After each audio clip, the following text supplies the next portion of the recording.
Hi friends, welcome back to my YouTube channel. So today I am going to discuss about computer communication module 2 for EC 407. This is from Btech syllabus from KTU.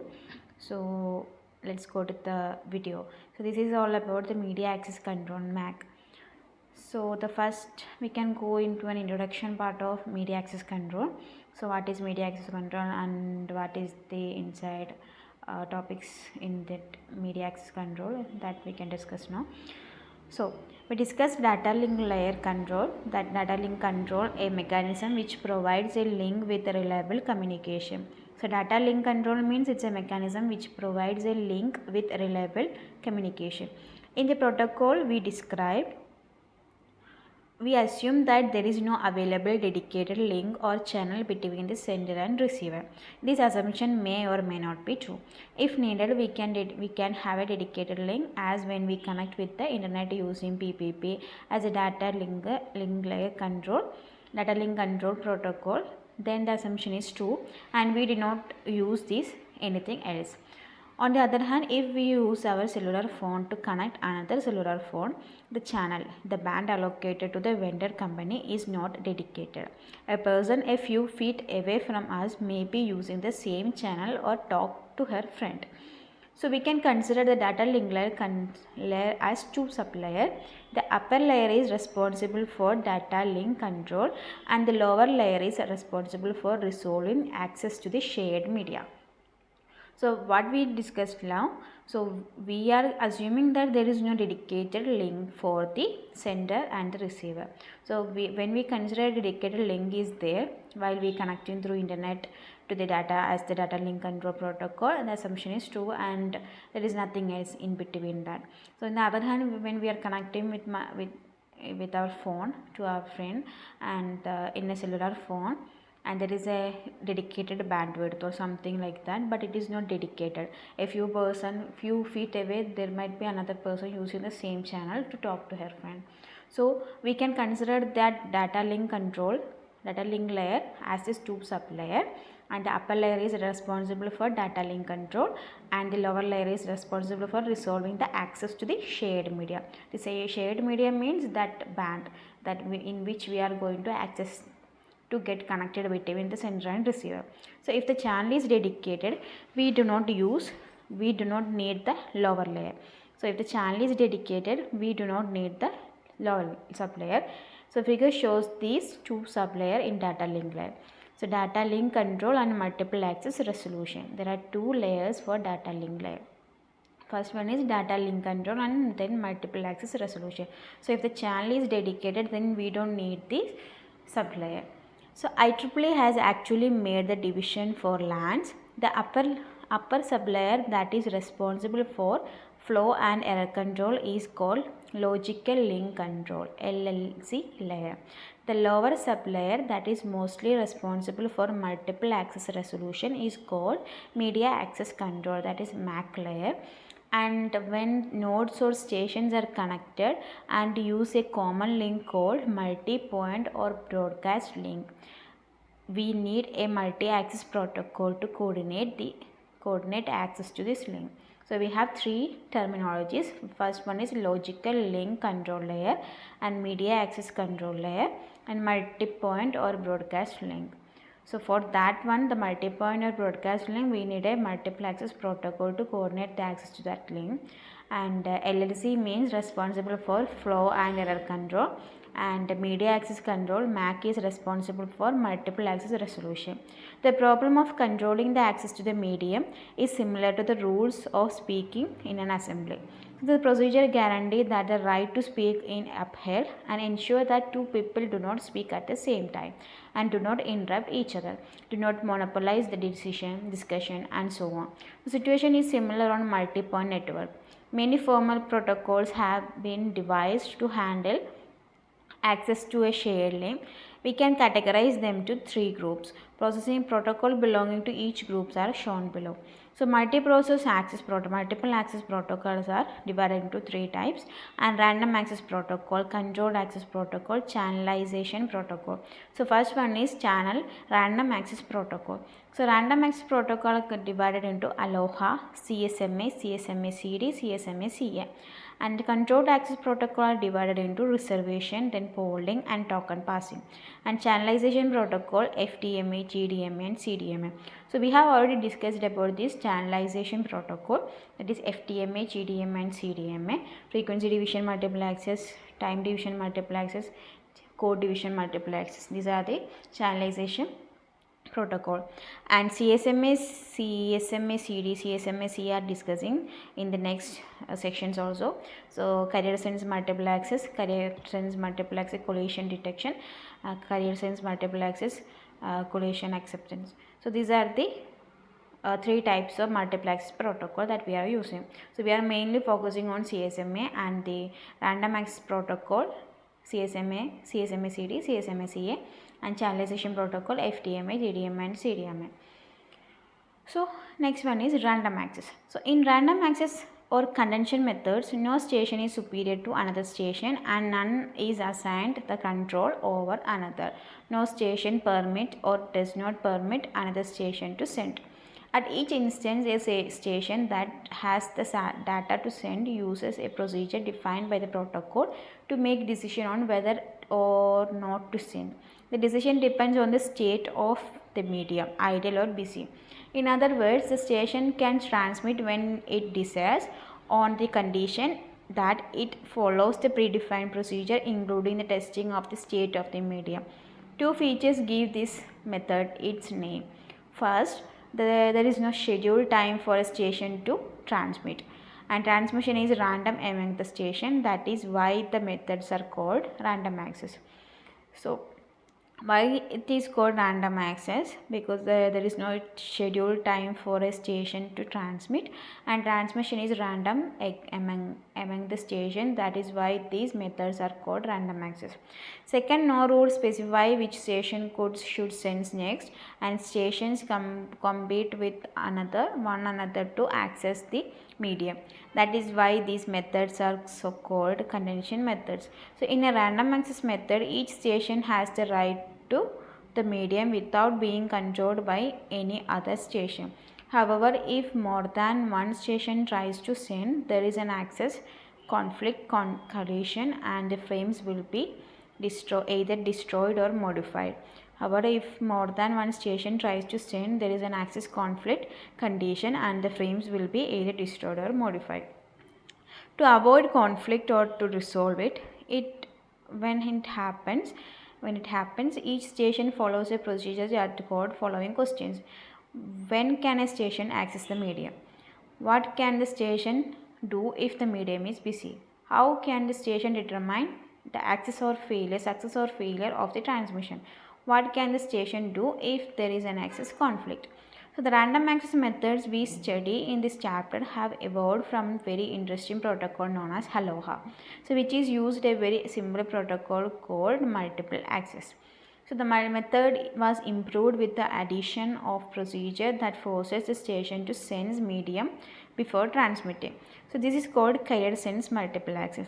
So the Aloha is an evolved one. So this is a previous method, that Aloha, which is a simple procedure called multiple access, and the method was improved with that addition of procedure that forces a station to. So it's a procedure that it forces a station to sense the medium before transmitting, and this is called carrier sense multiple access.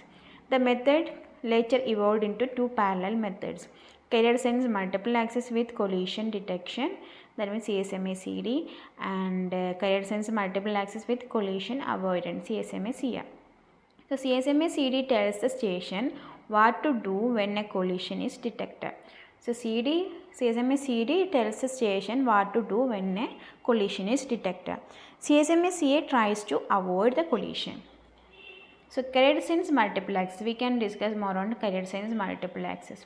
To minimize the chance of collision and therefore increase the performance, the CSMA method was developed.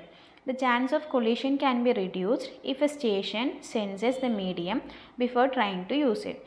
Carrier sense multiple access, CSMA, requires that each station first listen to the medium or check the state of the medium before sending. In other words, CSMA is based on the principle sense before transmit or listen before talk. So CSMA can reduce the possibility of collision, but it cannot eliminate it. So the reason for this is shown in the figure, a space and time model of a CSMA network. Stations are connected to a shared channel, usually a dedicated medium, and the possibility of collision which exists because of propagation delay. When a station ends a frame, one will takes time, although very short, for the first bit to reach every station and for every station to sense it. In other words, a station may sense the medium and find it ideal only because the first bit sent to another station has not been yet received. So if you see in the figure, this is station A and A. There are 4 stations A, B, C, D.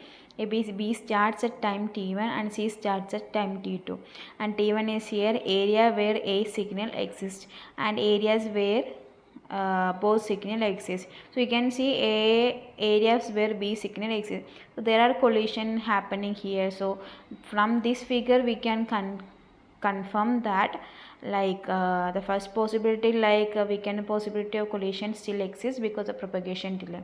So to transmit one bit or one frame from one node to another node, we can sense it like that. In other words, the station may sense the medium is ideal because only the first bit sent by another station has not yet been received. So that is another thing. And next is in the figure, like you can see at time t1 station B sends a medium and finds it ideal and so it sends a frame. So at time t1 B starts at time t1, so it will send the data. And at time T2 greater than T1, station C senses the medium and finds it ideal because at the time the first bit of from station B has not reached station C. So station C sends a frame and the first two signal collide and both frames are destroyed. So this is happening in the figure, you can see it. So it's a space and time model of CSMA network. So vulnerable time. So the vulnerable time of CSMA is the propagation time TP, and this is the time needed for a signal to propagate from one end to the medium to the other. So when a station sends frame and any other station tries to send a frame during this time, the collision will result. So at time of TP, propagation time, when two frames sends at the same time, then it will collide and it will be destroyed. But if the first bit of the frame reaches the end of the medium, every station will already have here the bit will refrain from sending. So if the first bit of the frame reaches the end of the medium, every station will already have here the bit and it will refrain from sending. So figure shows the worst case. The leftmost station A sends a frame at T1 which reaches the rightmost station D at time T1 plus TP. So the gray area shows the vulnerable area in time and space. So that is why TP is the propagation time, it is the vulnerable time, and it is the time needed for a signal to propagate from one end of a medium to another. So the figure shows the gray area shows vulnerable area in time and space. So that is all about vulnerable time. And there are 3 methods, persistence method. So what should a station do if the channel is busy?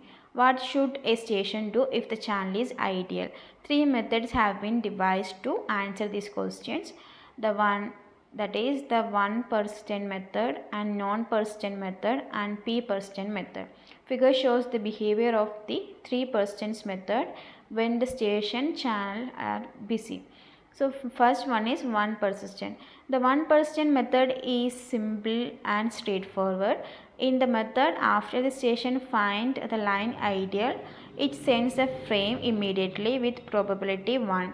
The method has the highest chance of because two or more stations may find the line ideal and sends their frame immediately. So Ethernet uses this method. So if the channel is find ideal, it will immediately send the data or the frame through the channel, and this method has the highest chance of because two or more stations may find the line ideal and send their frames immediately. So that is 1%. So that percent means the one, the probability is 1, that's why we called it a 1%. Non-persistent means when in the non-persistent method a station has a frame to sends the line sends the line. If the line is ideal, it sends immediately. If the line is not ideal, it waits a random amount of time and sends the line again. The non-persistent approach reduces chance of collision because it is unlikely to have two or more stations will wait the amount of time and retry to send simultaneously. So in here non-persistent method, it will, if it is fine, if the line is ideal, it will send it immediately. If it is not, it will wait for some random amount of time and then sends it again, and it will send again. So it will avoid the collision because the two or more stations are there, and it will not wait for the same amount of time that one waiting for to send the data or frame to the channel. So however, this method reduces the efficiency of the network because the medium remains ideal when there may be stations with frames to send. So non-persistent also here. So when it find, so you can use this figure while writing the exam. This is very important. So last one is P persistent. So P persistent means the P persistent method is used if the channel has time slots with slot duration equal to or greater than the maximum propagation time. The P persistent approach combines the advantage of the two other strategies. It reduces the chance of collision and improves efficiency. In this method, after the station finds a line ideal, it follows three steps. With the probability P, the station finds its a frame. So with probability Q equal to 1 minus P, the station waits for the beginning of the next time slot to check if the line again. So if the line is ideal, it goes to step 1. If the line is busy, it acts as though the collision has occurred and uses the backup procedure. So that is in the P persistent. So this is a flow diagram for one persistent and non-persistent and P persistent. So in P persistent, it will combine the advantages of two other strategies as well, and it will improve the efficiency. So with the probability P, the station sends a frame. With the probability Q equal to 1 minus P, the station wait for the beginning of the next time slot. So it adds a time slot for each duration equal to or greater than the maximum propagation time. So this also shows the figure. So the channel is busy, continuous sends, and time slot is there. Probability outcome does not allow transmission, and it will transmit. So this is happening in non-persistent, one persistent, and P persistent.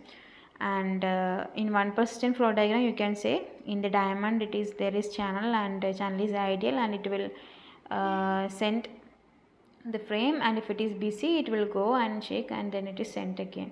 And channel is ideal, and then it is busy, it will send frame to the channel if it is ideal. If it is busy, wait randomly and then send it again.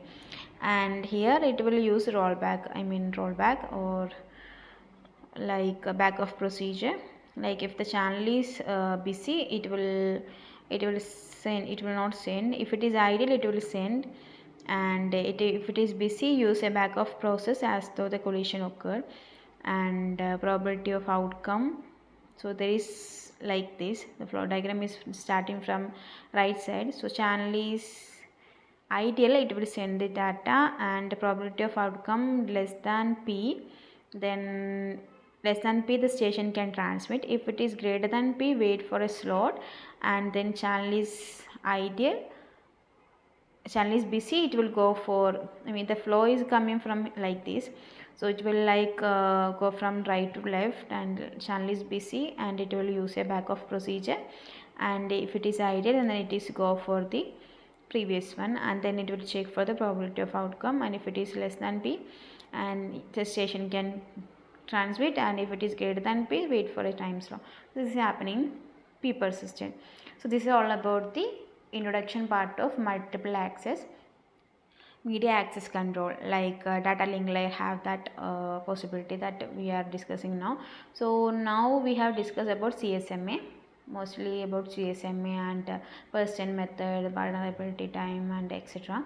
So in the next section we will discuss about carrier sense multiple access collision detection and CSMA CD and CSMA CA. So we will see you in the next section. Thank you for watching my video. If you like this video, please share this video to your friends and family, and do have a look, and please watch this video when you have the exam. It will be very helpful for your exams and career.